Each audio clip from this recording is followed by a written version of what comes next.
If you have a true scary story you want to see on the channel, go to astheravendreams.com and click the button to send it my way. And of course, thank you.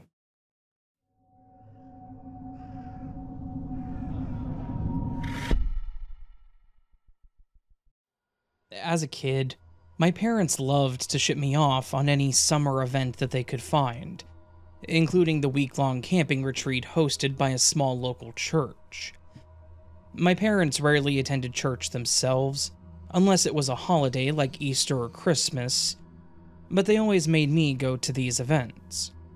It was kind of a pain, but I made some friends there, as well as a few from school who also attended it. So needless to say, we still had fun with it.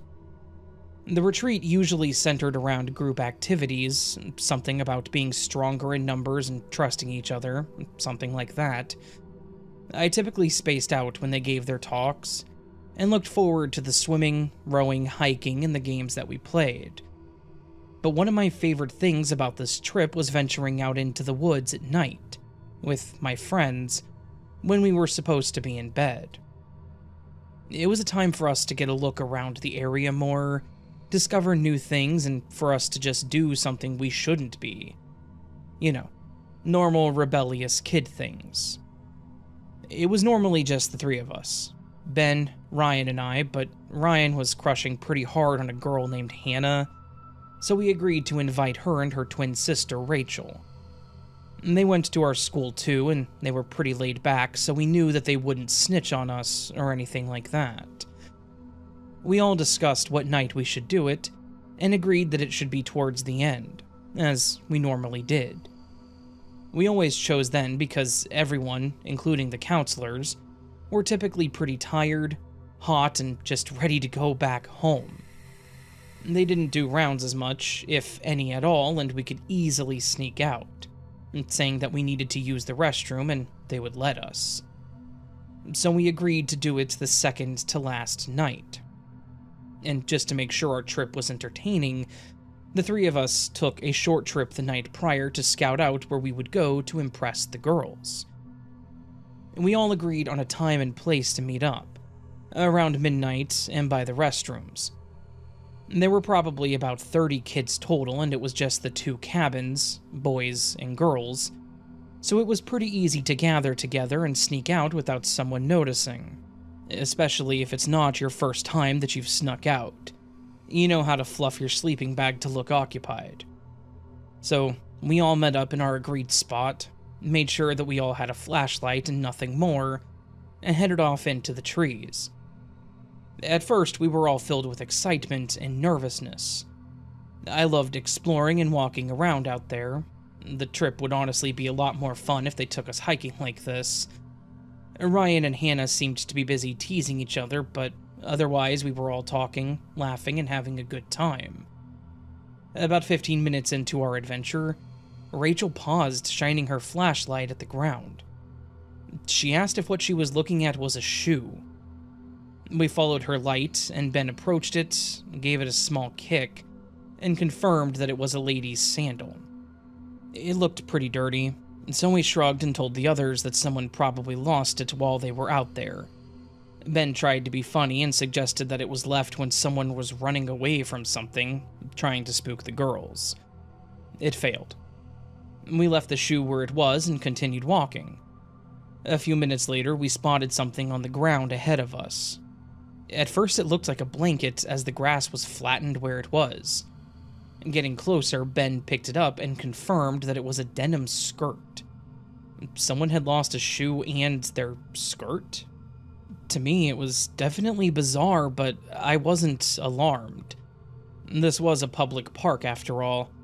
The church hosting this camping trip was small, so they always chose a public park because they were cheaper. I assumed it was someone that was previously out here. Maybe they had these items sitting out for whatever reason, and they forgot to grab them when they left. Ben again tried to scare the girls, but it seemed to be working this time, judging by how quiet they became. We were in a pretty dense area at this point, having to zigzag a bit through the trees. I had turned off my flashlight, using the light from everyone else's and watching straight ahead to avoid the trees. For the most part, we were walking in a straight line, making it easier for us to find our way back. But since I wasn't paying attention to the ground, my foot got caught on something soft but solid, sending me straight to the ground with a thud. I heard Ryan laugh, and before I could say anything to him, one of the girls nearly screamed, "Is that a body?" We all fell silent and followed her flashlight beam across the dark ground until we saw a woman lying on her stomach motionless. I quickly got up, freaking out that I just tripped over or stepped on her. Someone asked if she was dead, and I was basically chosen to check on her. I slowly approached her and quickly realized the shoe and skirt that we saw earlier must have belonged to her. She was wearing a yellow shirt, now dirty and ripped, and underwear. She had no pants on and no shoes. I went to try to roll her over with my hands shaking when I heard a loud groaning sound. It made me jump backwards towards the others, and we all watched silently as she rolled over onto her back. After a few seconds, she went back to silence. We all looked at each other, trying to figure out what to do. She was still alive, but was she hurt? Was she in trouble? Judging by the state that we found her in, she had to have been, right? We were trying to decide who should stay with her and who should run back to the camp, when we all heard this awful wet gurgling sound coming from the woman. We looked over and watched as she arched her back and stood on her hands and feet like a crab. I was not amused. I saw no way that this situation could end well, but Ryan, maybe to try and seem unfazed, laughed and tried to make a joke. But he was cut off by another gurgling noise, and the woman started crawling towards us in the same position. One of the girls screamed, and the woman screamed back, and we all took off. We ran as fast as we could, some flashlights being left behind. What the hell had we just witnessed? Why was the woman half naked in the woods? We couldn't even see her face because her hair was covering it, appearing wet and caked with mud. When we got back, the girls said nothing to us and immediately ran back to their cabin. I saw the lights kick on in both of them, and we were greeted at the door by a very angry and confused counselor. I didn't even care about getting in trouble. I wanted someone to know what we had seen. I wanted them to know that either a woman was out there hurt and needed help, or that there was something else wrong with her, and maybe we all needed help. His confused expression quickly turned to one of concern, and after explaining our path, he told us to stay in the cabin and not to leave. The other counselor stayed in there, not that we needed a reason to leave. I didn't want to. We waited there for quite some time, trying to explain what happened to a couple of the other boys there, when the counselor wasn't paying attention. The excitement died down after an hour or so, and we all laid back down to try and sleep, per the counselors. I can't speak for the others, but sleep certainly was not happening for me. I was still freaking out, and I feared that I would have nightmares. So I waited and listened for the counselor to come back. Unfortunately, when they did, they called two other adults outside to talk instead of in the cabin. But I still laid there wide awake waiting for the sun to come up. The next morning, as everyone woke up, I learned Ben and Ryan had trouble sleeping too. After breakfast, the five of us were brought into one of the cabins again to discuss what had happened, and we all explained the same thing, exactly alike. None of us lied or left anything out. We weren't looking to do anything mischievous. We legitimately just wanted to explore. Overall, we were told that we did the right thing by telling them the truth about the lady, but we did get in trouble and had to sit out that day's activities as punishment. No one seemed to mind, though. Not even the girls, which was a relief. We had to help the adults pack up everything to prepare to leave the following day.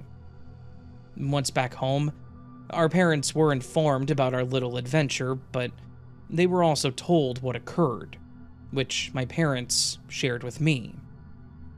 Apparently, The girl was there partying with friends and was heavily intoxicated. She had wandered off in search of a restroom when she ended up collapsing where we found her. She was out of her mind when she did the crab walk thing and didn't even remember doing it. The counselors found her and took her back to the park ranger's post, who was able to find her group to go pick her up. Thankfully, she turned out fine. I was still scolded for sneaking out and was not allowed to go the next year, but that was fine by me. She still gave me nightmares for a few following weeks. I'm glad that there was nothing actually wrong with her, and I know it was a public park, but I hope she realizes that she scared the hell out of 5 little kids.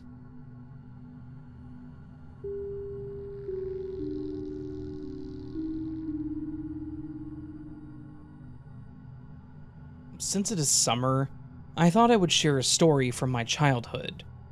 As a kid, I wasn't exactly outgoing, but I also wasn't shy.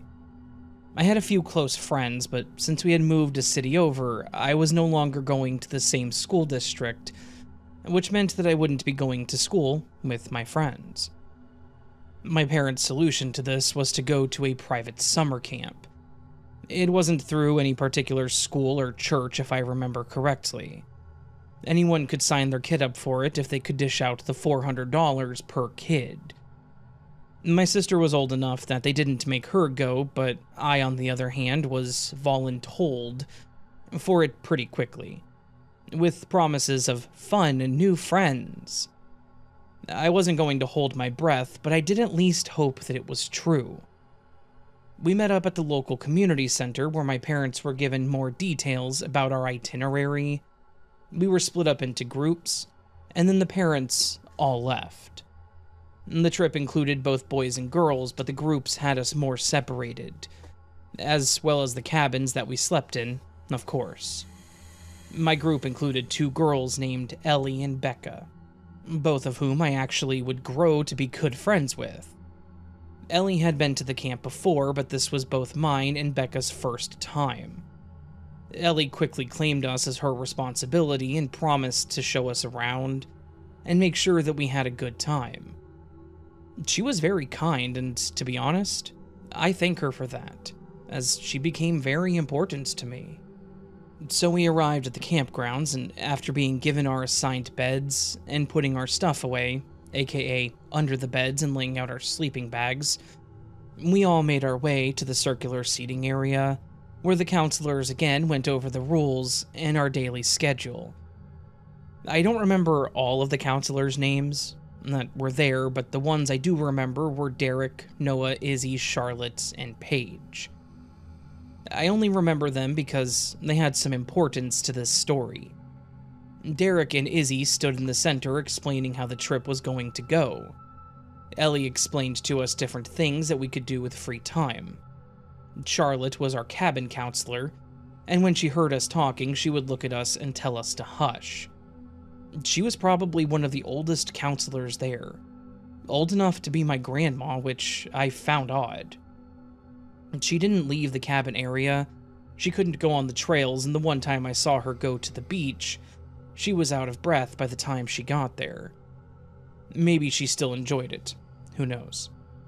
We were quiet and listened to the counselors talking again. Derek did most of the talking. He was lively and looked kind. He cracked jokes and would walk up next to the kids near him and nudge him on the shoulder or something. At first glance, he seemed very nice, but when he would look over towards me, I got this very weird feeling that I couldn't explain. That feeling only seemed to get worse the more I interacted with him too. At first, it would be him stopping by our table as we ate lunch or dinner. He would stop by all the tables and ask how everyone was doing, but when he stopped at ours, he personally introduced himself and asked for my name. He asked me a few questions about myself, but never took his eyes off of me. I had an issue with eating in front of people. I couldn't eat when people stared at me, and it was difficult to eat in front of strangers. So, eating in that environment was difficult as is. But with him staring at me, I couldn't eat at all. Finally, he had said since I was new, he would show me around any time I wanted, or if I was curious about anything. Then he walked away. But staring seemed to be his thing. When we went swimming, his eyes were locked on me. I would be splashing and playing around with Ellie or Becca and would begin to feel like I was being watched. To no surprise, I would look over and see Derek staring right at me, confirming this when he would smile and wave when we made eye contact. This was the first time I've gone to something like this. I tried telling myself it must be normal, and maybe it was because I was new, so they were watching over me and making sure I was having fun and doing what I was supposed to. Then we had the opportunity to shower before bed. Again, the bathrooms and showers were separated, so we went in with Paige while Charlotte stayed at the cabins. Paige was always a lot of fun to be around and very sweet. I remember wishing that she was our counselor leader instead of Charlotte, who was a no funny business type of woman. When we finished, we left the showers and were surprised to see Derek standing outside the girl showers. It was the three of us again, and that time, Ellie told Derek that he was at the wrong showers, and pointed over to the boys. He laughed and said something like that he was just checking on us, and then he patted us on our lower back to head back to the cabin. Thankfully, Ellie found it weird too, so it wasn't just in my head. Why would he need to check on us? We had our own counselor, and a female at that. But we just dropped it and went to get ready for bed. But again, as I laid there trying to sleep, that feeling came back. The feeling of being watched. I sat up in my bed and looked around, trying to get my bearings back and calm myself down, but then I found the reason for this. There was a figure standing in the doorway. Based on their build, I could tell it was a man. And while I couldn't confirm this because of how dark it was, the only light coming in the cabin was from the moon, which casted a shadow across the front of said man. I just had this feeling that it was Derek. He's the only one that has been everywhere.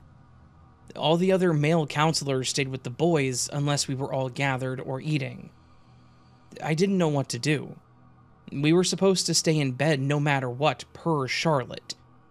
She even told us that if we needed to use the restroom, that we would have to hold it until morning. So I pretended like I didn't see him and laid back down, facing him. I covered most of my body and head, but kept my eyes just barely open to watch him. I couldn't tell you how long he stood there because, as I watched, I couldn't keep my eyes open any longer and eventually fell asleep. The next day, we were playing some game in a big field. The boys and girls, as well as the counselors, were all intermingled for this, so when Derek ended up on my side, it was normal but still didn't make me feel good about it. I was sitting on the side waiting for my turn when he asked if I would go with him and get more drinks and beanbags for the game. Being a kid, I didn't feel like this was him asking, but more so telling me, so I went with him.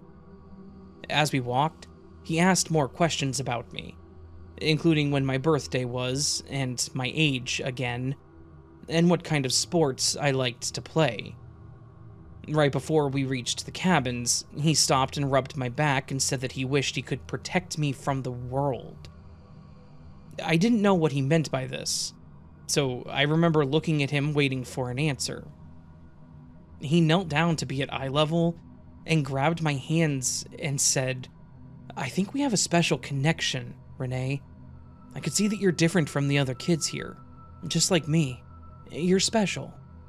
He then said that he was going to give me his phone number and email to contact him after the camp, so that we could get to know each other more. He stood back up and continued walking, holding my hand and mentioning something else about wanting to protect me, but we were then met by Charlotte, who was filling a cooler and telling Derek to hurry up. He let go of my hand and ran to her to grab it, and we started heading back. Once we were there, I ran to Paige and told her I wasn't feeling well, and she seemed to notice something wasn't right with me. She told Izzy and Derek that she was going to take me back, when Derek looked concerned and asked if I was okay. She said that I wasn't feeling well, and he called out that I was seemingly fine a moment ago. He even tried to joke around and say that I was just trying to get out of the game. Paige immediately became defensive and told him it was girl problems, and that I didn't want to tell him. I remember distinctly that his face started turning red, but his smile only grew, and he apologized to me and said that he hoped I felt better. Thankfully, we walked back to the cabins, and Paige took me to my bed. She asked me what was wrong, and I wanted to tell her everything. I was worried that she would think I was just overreacting or something. I was the new girl. I didn't want to be known for causing problems, so I just told her I felt sick. But she gave me a look that reminded me of my parents. The look they give when they want to try to get the truth out of me. So I finally told her about how I was feeling. I told her about feeling watched at the beach, about feeling like we were followed out of the showers and the person standing in the cabin in the middle of the night. She thanked me and said that it was very important to tell someone about this, and to never fear telling someone. And while she didn't say a name, she asked me if it was one of the counselors. I just told her who it was, and even the conversation that we had just had earlier that day. And she looked very sad but not surprised. I still wonder today if it was because she had a feeling about it. She told me that I could stay in the cabin and would tell the others that I didn't feel good as well, and that she would take care of everything. I stayed on my bed and read a book that I brought, and even though we still had 2 days left of the trip, I only saw Derek once, and that was from the dining area. He had his suitcase and was walking the trail back towards the entrance. To try and wrap things up here, things seemed to happen pretty fast. Ellie and Becca both said Paige talked to them too, and while they didn't experience as much as I did, they confirmed as well as other girls that he had been lingering nearby and making a lot of us uncomfortable. And Paige brought it up to the other counselors. They then took it to the main person in charge, who agreed that it was best for him to leave for the time being so that they would investigate, when we were all back home, so as to not cause a scene and scare the kids more. I can tell you that I never saw or heard from Derek after that. However, I'm not sure whatever came of him. My parents talked to me about what happened the day after we returned, and I had to go over it all again. I could tell by their faces that there was definitely something wrong with all this. My parents also never talked about it again, and I didn't go back to that camp. Ellie and Becca said they both went to it the following year, and Derek wasn't there. They also said they went over in the individual cabins an important see something, say something type of message to everyone, and that the rest was normal. I can only assume that it was partially due to my incident. I hope that Derek never did anything more than what he did with me, but seeing how my parents would never talk to me about it, and they added that to the camp, I feel like something bigger came out of it. I want to look into it more, but to be honest, I'm kind of afraid of what I may find.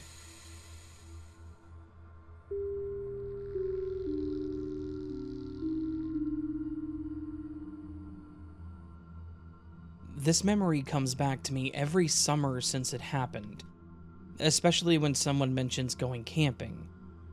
I swear the thought of it still nearly induces anxiety in me. Back as a young adult from the ages of 19 to 22, I volunteered to help with a local summer camp for the kids.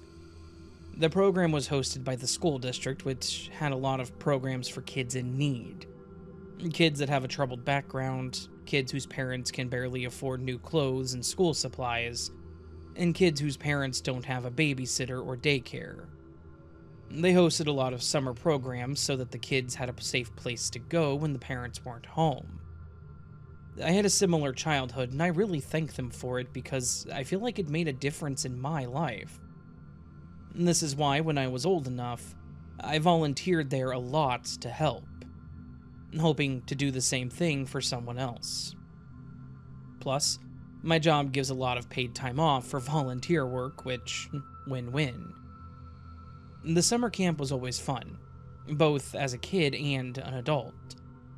There were tons of activities for the kids to do, and we rarely came across any issues more than a scraped knee or something. But the last time I volunteered was when I was 22. Something completely different happened that completely ruined it for me, and plenty of others, I'm sure. During breakfast one morning, I noticed one of the kids looking a bit disheveled. They were new to the camp, so I went to talk to them to make sure he was okay. He explained hearing strange noises at night, and it made it hard for him to sleep because it scared him. I asked him what it sounded like, and he said it sounded like someone scraping and tapping on the window behind where he slept. He said he was too scared to look, so he just covered his head until it finally stopped and he fell asleep. Now, we were out in campgrounds near a lot of trees. There were also signs around about keeping trash bins closed or put up because of raccoons, so this is what I assumed it was too. I explained to him that it was probably a raccoon. I told him a few things about them and what they liked to do, which seemed to make him loosen up. I successfully calmed him down and thought the problem was solved. But then, as some of us adults talked later that night, some of them reported hearing the same noises. But they weren't in the same cabin as the boy. Other than the one guy he always tried to tease and have fun, the rest of us agreed that it was probably just the wildlife and shared stories of seeing deer or rabbit previously. But the next day, there were more accounts of weird events in the night, and they were more than just the scraping sounds. There were a few kids, not including the kid from the night prior, who said they heard a patterned thumping sound and what sounded like someone whispering outside the cabin. I could tell that they were struggling to explain it, but I very specifically remember them saying it sounded like it was coming from inside, but was loud enough to be in my head. Something about that did not sit right with me. I asked if they could make out what was being said, and 3 of them said no. One of them said he thought he knew, but he wasn't certain, but when I asked what he heard, he just said, "I don't know."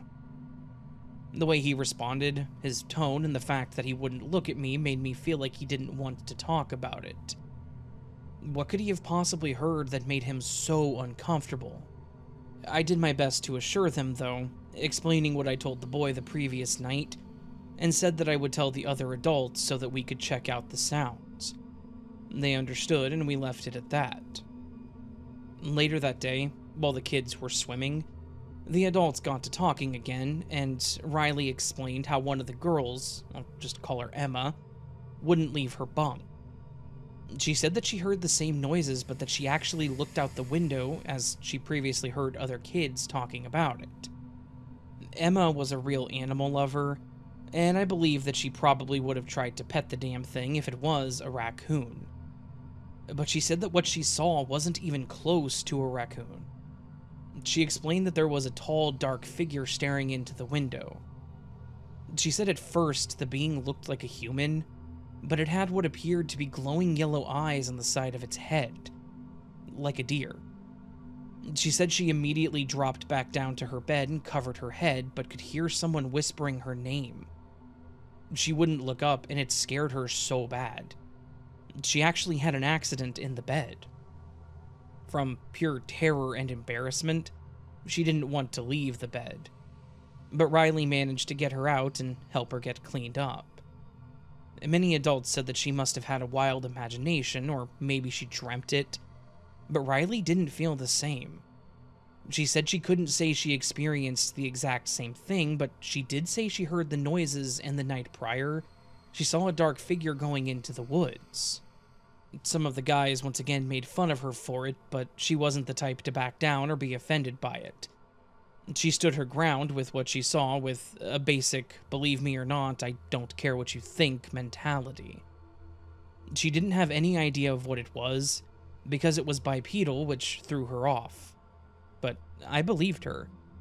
There are far too many things out there that we don't know about. Nothing could be done anyways, so we continued on with our day, and one of the leaders said that if it happened again, they would do rounds the next night to see if anyone else could spot it. But things escalated quickly after that night. As the kids gathered for breakfast, I could see the girls looking over at the cabins and whispering. Then some of the adults gathered around it too. I didn't want to leave the kids, so I just waited for someone to tell me what was going on. Finally, they did, and it was one of my worst nightmares. One of the kids was missing, and it was Emma. They asked me if I had seen her at all since quiet time, and I hadn't. They asked the kids if anyone saw her, and they all said no. Several of us took turns searching the restrooms and showers. We looked all over the cabins and in every crevice or spot that she could possibly hide, thinking maybe she got scared again. But again, nothing. It was like she just disappeared into thin air, but how? We had 2 adults in each cabin, and a few more that slept in their own tents in the center of our campsite. We didn't normally have adults walking around, and there was a single bathroom stall in the cabins, so they didn't even have to wake up an adult to go to the restroom outside. There was no reason for her to leave. After our search, we sent the kids back to the cabins, giving them some free time, as long as they stayed in there and 1 adult stayed in each.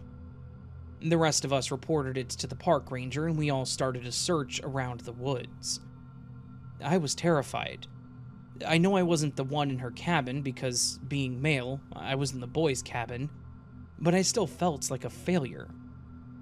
And if I felt that way, I could only imagine how Riley felt, who was in charge of that cabin.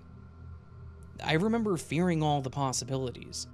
The thought of having to tell her parents that we lost their little girl, the place she was supposed to go to be safe and supervised, and she was missing. It was probably 2 hours or so into the search when some of us heard yelling. We received the report through our walkies that they had found her. She was curled up in a ball in just her pajamas and no shoes, laying under a rocky overhang. She'd been crying and she was covered in dirt. But the bizarre part was that she was about 3 miles from the campground. She was practically on the other side of the park. When we got her back to the camp, Riley got her cleaned up and calmed down and talked to her. Emma seemed like she really trusted Riley, and she clung to her. She explained to Riley that she remembered hearing her name again, so she squeezed her eyes closed until she finally fell asleep. Then she said that she had a dream that something woke her up, took her by the hand, and led her out of the cabin. She said that she looked up at the creature once, and again all she could see was darkness and the yellow eyes. She did say they looked fuzzy and had what looked like leaves falling off of them, but then it told her not to look at it anymore, so she didn't. She said she walked for a long time until they told her to stay there, and she did, until she became really tired and fell back asleep. But she woke up when it was still dark, and when she realized she wasn't in her bed, she didn't know what to do, so she froze in place, crying until she heard one of us calling out for her, which seemed to snap her back to reality. What the hell was that?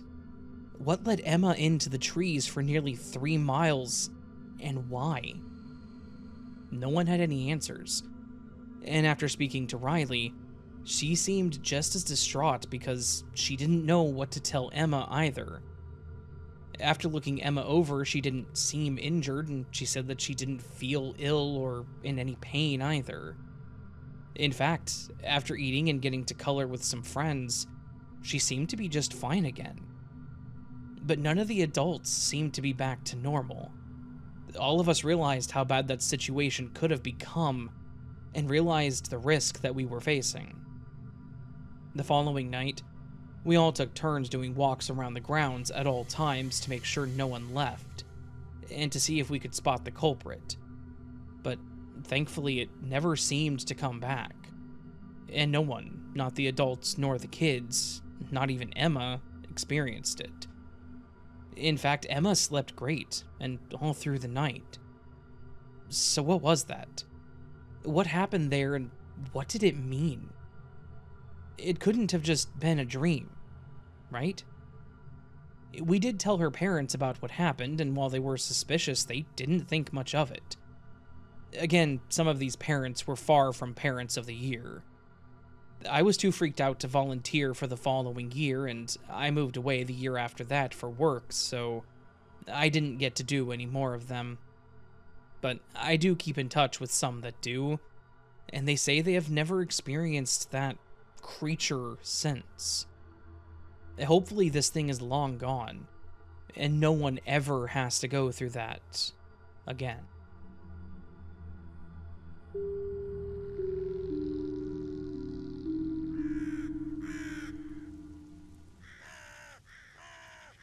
So that, my friends, was a collection of some terrifying, creepy, scary summer camp stories.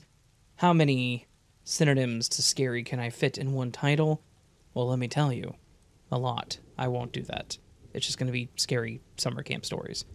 Anyways, a collection of true scary summer camp stories, some terrifying stories that happened during summer camp.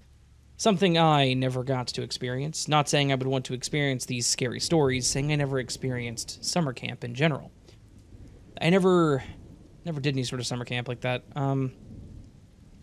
Camped once in my life, and that's about it. Beyond that, no summer camps. Just stayed home, played PlayStation 1 or N64 during the summers. Spent time with my 2 friends I had back then, who I haven't spoken to in several years. One of them's a preacher now. It's weird. Especially with that person. Anyways, no, I don't have any anecdotes to share with y'all, so hopefully you all enjoyed these scary stories, because I don't have anything extra. Yeah, hopefully, like I said, you guys all enjoyed these scary stories. If you did, please do consider hitting that...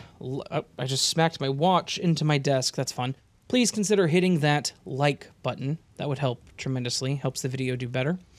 If you're new to the channel and liked what you heard, or are returning to the channel and just for some reason haven't, consider subscribing to the channel. That helps the channel grow as well. You can also leave me a comment down below the video, letting me know your thoughts, how you're doing, what story was your favorite, which was your least favorite, which one scared you the most. Do you have any scary summer stories like this? Just go to astheravendreams.com and click the button to send them my way, and you might hear them here very soon. I narrate a vast majority of every story I've ever had submitted to me. Some I don't because they're a little graphic. That's only happened once or twice. Some I don't because the story's written as true, but it's very clearly fiction. And I do filter. I do filter some stories. I try to reach out to those authors. It's not always successful. They don't typically respond for some reason. But I do my best to filter and reach out, and yeah. Anyways, you can also hit the join button down below the video, or go to my Patreon, which is linked down below, and sign up for those. Patreon gives you access to a lot more things, but both of them give you access to early access. Yeah. You can also do a super thanks, which is just a tip to the channel, just a bit of support. Never expected, but always appreciated. All that said, friends, I hope you're having a beautiful week so far. Hope I do see you again here very soon. And I hope you know that you are loved, you are valid, you are important, you are the best you that you can be. Do not forget it, and don't let anyone tell you otherwise. And until next time, my friends, much love, sleep well.